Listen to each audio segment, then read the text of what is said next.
민수기 13장 25절에서 33절입니다. 40일 동안 땅을 정탐하기를 마치고 돌아와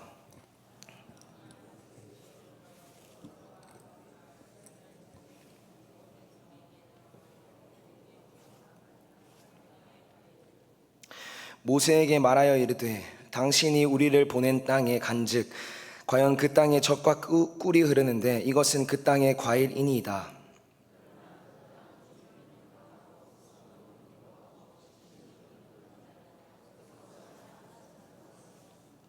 아말렉인은 남방 땅에 거주하고 헤딘과 여부스인과 아모리인은 산지에 거주하고 가나안인은 해변과 요단가에 거주하더이다.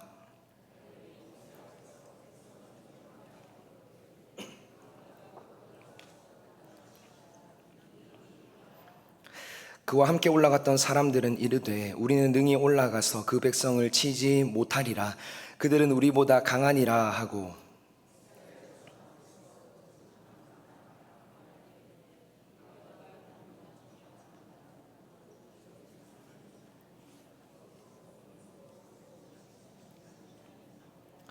우리 33절 함께 읽겠습니다.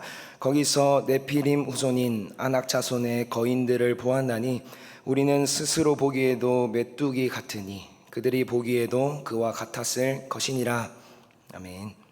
만약에 누군가가 여러분에게 믿음이라는 단어를 정의해 보세요 라고 질문한다면 여러분은 어떻게 대답하시겠습니까? 아마 여러분이 살면서 하나님께 보여드렸던 나의 믿음의 행동들을 떠올리면서 믿음이란 이런 거야 말씀하실 것이라 생각합니다. 만약에 누가 저에게 믿음을 정의해보라고 한다면 저는 오늘 이 본문을 가지고 믿음의 정의를 내리고 싶습니다. 하나님을 향한 온전한 믿음이란 바로 이런 모습이 아닐까라는 생각을 참 많이 했습니다. 바라기는 오늘 이 말씀을 통해서 여러분의 믿음이 이 믿음과 동일한지를 점검하고 하나님 앞에서 가장 올바른 믿음으로 무장되시는 여러분들 되게 간절히 소망합니다. 오늘 말씀은 이스라엘 백성들이 각 지파별로 대표를 뽑아서 가나안 땅을 정탐하게 했습니다. 정탐을 마치고 복귀하여서 정탐한 내용을 이스라엘 백성들 앞에서 보고하는 그런 장면입니다. 정탐했던 이 가나안 땅은 하나님께서 이미 아브라함 때부터 내가 너희에게 줄 것이다 라고 약속한 땅입니다. 이삭과 야곱에게도 동일하게 약속하셨죠. 모세가 정탐꾼들에게 준 미션은 18절에서 20절까지의 내용이었습니다. 요약하자면 그 가나안 땅의 거류민이 강한지 약한지 많은지 적은지를 보고 또 땅이 좋은지 나쁜지 성읍이 야영지 형태로 되어 있는지 아니면 요새처럼 되어 있는지 그리고 토지가 비옥한지 메말랐는지를 확인하고 와라. 이런 미션이었습니다. 이 미션을 크게 정리하면 그 땅의 상태와 그리고 그 땅의 거류민의 전투력을 보고 오라라는 것이었습니다. 정탐꾼들이 이제 복귀해서 이스라엘 백성들에게 보고합니다. 이때 정탐꾼 12명이 동일하게 얘기한 것은 그 땅에 하나님께서 말씀하신 것처럼 굉장히 비옥한 땅이다 라는 것이었습니다. 그래서 정탐꾼들은 가나안 땅에서 따온 몇 가지 과일들을 보여주면서 이 땅은 확실히 젖과 꿀이 흐르는 땅입니다 라고 보고했습니다. 땅에 대한 평가는 12명 정탐꾼 모두가 훌륭하다고 평가한 것이죠. 하지만 정탐꾼 12명 중에 10명의 의견과 그리고 갈렙, 여호수아 이 2명의 의견이 달랐던 것이 있었는데요. 바로 거류민에 대한 평가였습니다. 이 12명의 정탐꾼들이 봤던 가나안 땅 거류민의 특징을 28절 그리고 31절 이하 본문에서 말해주고 있습니다. 그들은 강해 보인다. 성읍이 견고하다. 그리고 네피림의 후손 아낙 자손이 산다. 특히 이 아낙 자손은 거인을 의미합니다. 골리앗과 같은 종족인 겁니다. 일반 사람들보다 훨씬 큰 키, 한 3m 정도의 키를 가진 그런 종족들입니다. 가나안 땅 거류민에게는 이런 특징이 있다고 보고를 했습니다. 근데 여기서 아주 중요한 포인트는 10명의 정탐꾼과 갈렙, 여호수아 이 2명의 정탐꾼은 함께 다니면서 정탐했다는 것입니다. 같은 곳을 갔고 같은 것을 보고 왔다는 것이죠. 서로 다른 것을 보고 온 것이 아니라 같은 곳을 보고 온 것입니다. 근데 평가를 다르게 하는 것이죠. 10명의 정탐꾼은 32절에 이렇게 말합니다. 이스라엘 자손 앞에서 그 정탐한 땅을 악평하여 이르되 우리가 두루 다니며 정탐한 땅은 그 거주민을 삼키는 땅이요 거기서 본 모든 백성은 신장이 장대한 자들이며, 이어서 33절 말씀입니다. 거기서 네피림 후손인 아낙 자손의 거인들을 보았나니 우리는 스스로 보기에도 메뚜기 같으니 그들이 보기에도 그와 같았을 것이니라. 우리가 그 땅에 가면 그 거인들한테 잡아먹힐 것입니다. 그들 앞에서 우리는 메뚜기와 같은 존재, 엄청 작은 존재밖에 되지 않습니다. 이렇게 보고했습니다. 하지만 갈렙과 여호수아는 좀 다르게 평가합니다. 30절 말씀입니다. 우리는 능히 이길 수 있습니다. 한 장을 넘겨서 14장 9절 말씀을 보면 더 강하게 이야기합니다. 그들은 우리의 먹이라, 밥이라는 거죠. 별거 없다는 거죠. 여러분, 이렇게 같은 것을 보았는데도 서로 평가가 다른 이유는 그들의 믿음에 대해서 분명하게 차이가 났기 때문입니다. 10명의 정탐꾼은 하나님을 향한 믿음의 그 크기가 가나안 땅에서 보았던 그 아낙 자손의 크기보다 더 작았던 것입니다. 하나님께서 우리에게 저 땅을 주시기로 했는데 거인이 있네. 저 거인 때문에 우리 못 들어가겠다. 어렵겠다. 안 될 것 같아. 안 돼. 하나님의 약속을 믿지 못하는 거죠. 그 땅의 거인을 보고 하나님의 약속이 잘못됐구나 라고 생각하는 것입니다. 하지만 갈렙과 여호수아는 달랐습니다. 제가 보기에는 이 갈렙과 여호수아가 보여준 믿음의 모습이 하나님을 향해 단 한치의 의심도 없는 100% 하나님을 신뢰하는 그런 믿음이라고 생각합니다. 여러분, 이런 믿음을 가진 사람은 생각하는 사고방식 자체가 남다릅니다. 일반적이지 않습니다. 이들은 이렇게 생각했을 것입니다. 하나님께서 우리에게 저 땅을 주시기로 하셨는데 거인이 있네. 여기까지는 갔죠. 쉽지 않겠다. 어려울 것 같다. 그래도 하나님께서 주시기로 했는데 그래도 해보자. 어떠신가요, 여러분? 여러분, 근데 이것도 아닙니다. 이런 믿음도 부족한 믿음입니다. 하나님 앞에서는 부족한 믿음입니다. 하나님을 향한 100%의 믿음이라면 이렇게 생각했을 것입니다. 하나님께서 우리에게 저 땅을 주시기로 했는데 거인이 있네. 여기까지 갔습니다. 그러면 우리가 저 거인을 무찌를 수 있다는 말인가? 우리가 저렇게 큰 거인도 무찌를 수 있게 된다는 말이지? 완전 기대가 되는데? 여러분, 이 믿음의 차이를 아시겠습니까? 이것이 진짜 하나님을 신뢰하는 사람의 반응입니다. 하나님께서 우리에게 주신다 약속하셨고, 갈렙과 여호수아는 그런 하나님을 믿기 때문에 우리가 패배하지는 않을까라는 생각 자체는 아예 하지도 않는 것이죠. 오히려 그 땅을 차지할 것에 대한 기대감이 있습니다. 아마 갈렙과 여호수아는 그 땅을 정탐하러 갔을 때 적군이 컸으면 컸을수록, 많으면 많았을수록 기대가 되었을 것입니다. 왜요? 우리가 저 정도의 전투력도 이길 수 있다는 말인가? 하나님의 능력이 이렇게 대단하다는 말인가? 아마 이렇게 생각했을 것입니다. 이런 갈렙과 여호수아를 믿는 믿음이 작은 사람들이 이 갈렙과 여호수아를 보고 있으면 제정신이 아닌 사람으로 취급할 수밖에 없는 것이죠. 이들의 의견이 묵살될 수밖에 없는 것입니다. 하지만 갈렙과 여호수아가 가진 이 믿음이 진짜 믿음을 가진, 하나님을 향해 올바른 믿음을 가진 자의 모습입니다. 두려움이 없고 의심이 없습니다. 오히려 기대를 가지고 있습니다. 여러분, 저는 이런 믿음이 절대로 근거 없는 자신감, 일명 근자감이라고 하는데요, 근거 없는 자신감과는 아예 다른 것임을 말씀드리고 싶습니다. 저희같이 150cm에서 한 180, 크면 190cm 이런 일반적인 키를 가진 사람이 과연 3m 정도 되는 우리의 키를 2배 정도 뛰어넘는 거인을 이길 수 있는가? 너무 터무니없는 자신감은 아닌가라는 의문이 들 수도 있습니다. 여러분, 이것은 우리가 농구만 봐도 잘 알 수 있습니다. 절대 터무니없는 얘기라는 거를 터무니없는 이야기가 아니라는 것을 알 수 있습니다. 농구를 보게 되면 키가 큰 사람들로만 팀을 꾸리지 않습니다. 키가 조금 작은 사람도 농구팀에 섞여 있습니다. 그리고 키가 작은 사람을 누가 막을 때도 비슷한 사람이 맨투맨으로 막게 됩니다. 키가 크고 몸집이 클수록 민첩성, 지구력 등이 불리한 부분이 있기 때문이죠. 그렇기 때문에 이 거인이라는 존재는 키에 대한 강점은 확실히 존재하지만 민첩성에 있어서는 자신의 약점이 되기도 하는 것입니다. 저는 이런 약점이 있었기 때문에 다윗이 골리앗도 잡을 수 있었다 생각합니다. 애초에 말도 안 되는 싸움을 붙인 것이 아니라 승산 자체는 있는 것이죠. 거기에 다윗에게는 담대함과 믿음이 있었고 골리앗에게 먹힐 것 같은 그런 전략을 준비했던 것입니다.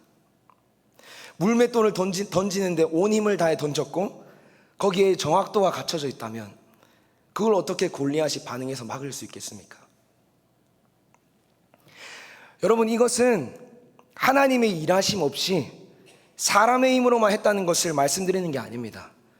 우리 하나님의 일하심이 바로 이런 것이다 말씀드리고 싶습니다. 물론 하나님께서는 말도 안 되는 일, 기적을 일으키실 때도 있지만 그런 방법보다는 우리에게 약속을 주시고 그 약속에 대한 믿음을 갖게 하시고 그 믿음을 가지고 준비하고 대비하게 하시는 것이 하나님의 방법입니다. 하나님은 우리를 그렇게 사용하시기 원하십니다.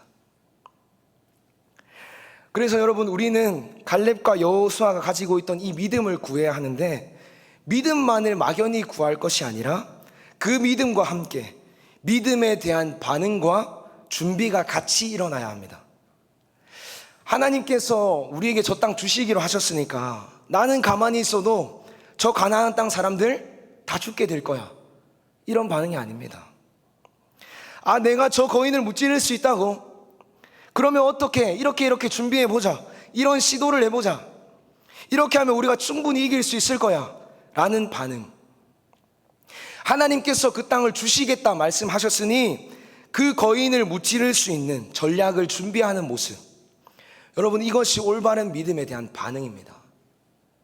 주신다고 하셨으니 그 땅을 들어갈 채비를 하는 것이죠. 그 땅을 들어간 후에 우리가 어떻게 살지 다음 스텝을 고민하는 것이죠. 사랑하는 성도 여러분, 여러분에게도 이런 갈렙과 여호수아와 같은 믿음이 있기를 간절히 바랍니다. 이런 믿음과 함께 앞으로 하나님께서 나에게 주실 것에 대해 대비할 수 있는 자, 준비할 수 있는 자 되시길 간절히 소망합니다. 저희 초등부 얘기를 잠깐 하자면요, 저희가 이번 성경학교 때 이런 갈렙과 여호수아와 같은 믿음으로 준비하고 있습니다. 저희는 125명의 예배자를 목표로 세웠습니다. 기존 아이들 50명, 새 친구와 VIP 50명, 그리고 25명의 교사가 저희 초등부의 목표입니다. 너무 감사하게도 기존 아이들의 참석 인원을 조사해 보니까 벌써 50명이 넘었습니다. 그리고 교사로 섬겨주시는 분은 30명이 계십니다. 이제 새 친구와 VIP가 남았는데요, 50명이 남았는데 이 50명을 위해 믿음으로 준비하고 대비하고 있습니다. 우리 선생님들과 기존 아이들이 함께 VIP를 위해 기도하고 있고, 새 친구를 데려오기 위해서 우리 선생님들과 함께 노방전도를 나가고 있습니다. 또 저희 성경학교는 저희 교회에서 진행되는데 아무래도 125명의 예배자를 어디에 갖다 놔도 좁을 것 같아서 저희 집회 장소로 여기 본당으로 정했습니다.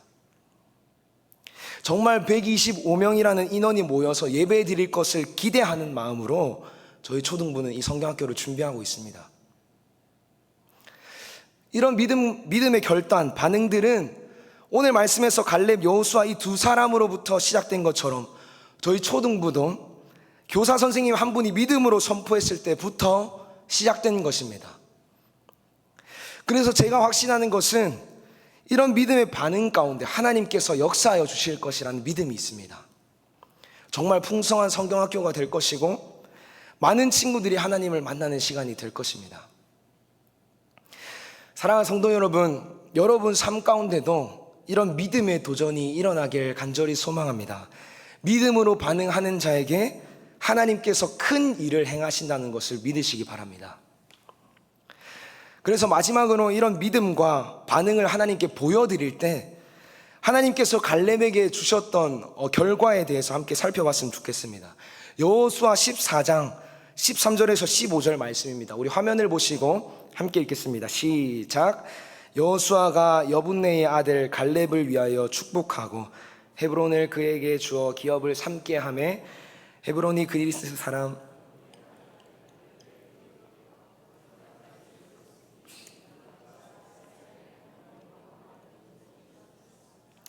헤브론의 옛 이름은 기럇 아르바라. 아르바는 아낙 사람 가운데서 가장 큰 사람이었더라. 그리고 그 땅에 전쟁이 그쳤더라. 아멘. 약속대로 하나님께서 이스라엘 백성들에게 이 가나안 땅을 주셨습니다. 그리고 15절 말씀, 아낙 사람, 거인 중에서도 가장 큰 사람이 살던 곳까지 갈렙이 다스리게 되는 것을 볼 수 있습니다. 다만 여기에 한 가지 비하인드 스토리가 있다면 갈렙의 나이입니다. 14장 10절 말씀, 이제 보소서 여호와께서 이 말씀을 모세에게 이르신 때로부터 이스라엘이 광야에서 방황한 이 45년 동안을 여호와께서 말씀하신 대로 나를 생존하게 하셨나이다. 오늘 내가 85세로 돼. 40세에 갈렙이 가나안 땅을 정탐했는데 85세에 가나안 땅을 분배받고 있습니다. 45년을 기다렸습니다. 여러분, 저는 이게 올바른 믿음의 마지막 단계이지 않을까 싶습니다. 하나님께서는 분명히 약속을 이루십니다. 이루시는데 그 약속은 갈렙처럼 45년 뒤에 이루어질 수 있습니다. 아브라함처럼 100세의 나이 때 하나님께서 약속을 이루실 수도 있습니다. 하지만 하나님께서 약속을 늦게 이루시더라도 후회하지 않는 것, 실망하지 않는 것은 이 약속이 나를 위한 약속이 아니기 때문입니다.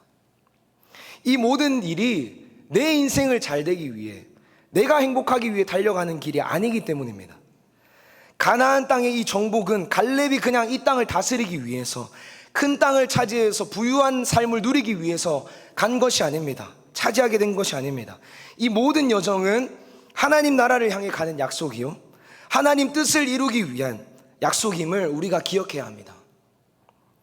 그래서 우리는 오늘 말씀에서 이야기하는 이 믿음을 내 인생을 부유하게 만들기 위해 적용하면 안 됩니다. 그건 잘못된 믿음입니다. 하나님 나라에 대한 약속에 이 믿음을 적용하는 자, 그 약속을 하나님께서 언젠간 이루실 거라는 확신을 가지고 하나님의 때를 기다리는 자, 하나님의 때가 올 때까지 지치지 않고 끊임없이 준비하며 대비할 수 있는 자가 되어야 합니다. 사랑하는 성도 여러분, 여러분은 믿음을 어떤 목적으로 사용하고 있습니까? 혹시 하나님의 이 위대한 일들, 하나님의 이런 놀라운 일들, 능력을 나의 성공에 적용하려고 하고 있지는 않습니까? 우리는 하나님의 나라를 향해 달려가는 인생이라는 것을 꼭 기억하시기 바랍니다. 내 뜻과 내 생각을 이루기보다 하나님의 생각과 하나님 나라를 위한 약속에 나의 믿음을 드릴 수 있는, 믿음으로 하나님의 뜻을 기다릴 수 있는 여러분 되시길 간절히 소망합니다.